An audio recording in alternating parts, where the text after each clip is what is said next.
आपण पाहताय महाधुरळा।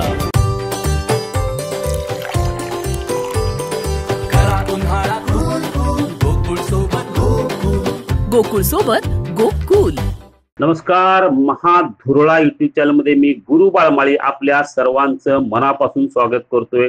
आपण रोज ऐकतोय महाधुरळावर राजकीय बातम्या, म्हणजे राजकीय हालचाली केवळ कोल्हापूर जिल्हा नव्हे तर पश्चिम महाराष्ट्र आणि महाराष्ट्राच्या एकूणच राजकारणाचा आढावा वेध आपण रोज महाधुरळा चॅनलवर घेत असतो।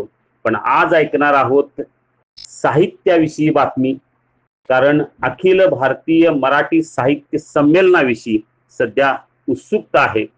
त्यामुळे आपण आज जाणून घेणार आहोत की 99व्या अखिल भारतीय मराठी साहित्य संमेलनाविषयी। खरं तर 98वं जे काय साहित्य संमेलन दिल्लीत झालं ते जोरदार झालं, त्यामुळे आता 99व्या अखिल भारतीय मराठी साहित्य संमेलनाची उत्सुकता निश्चितपणे आहे। 3 शहरात, त्यामध्ये कोल्हापूर, इचलकरंजी आणि औदुंबर सांगली जिल्ह्यातल्या या 3 ठिकाणी साहित्य संमेलन व्हावं अशी मागणी आहे।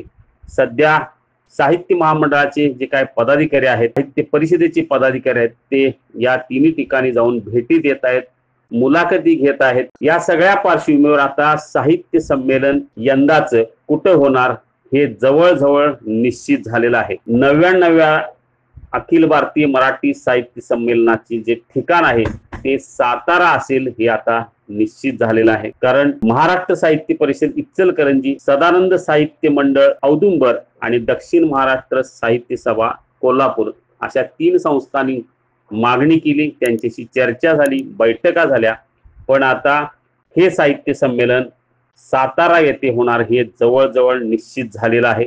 मुंबई साहित्य परिषदेचा 3 वर्षाचा कार्यकाल संपल्यामुळे साहित्य महामंडळ नुकतेच पुण्याच्या महाराष्ट्र साहित्य परिषदेकडे आलेला आहे।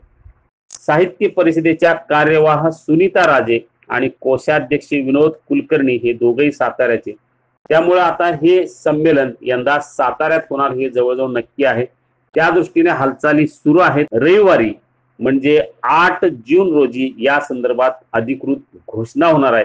त्यामुळे आता 99व्या अखिल भारतीय साहित्य संमेलनाचे ठिकाण सातारा असेल, 100वे साहित्य संमेलन हे पुण्यात होणार आहे। त्यामुळे 101वे साहित्य संमेलन कुठं होणार याची ही 2 वर्षात उत्सुकता निश्चितपणे आहे।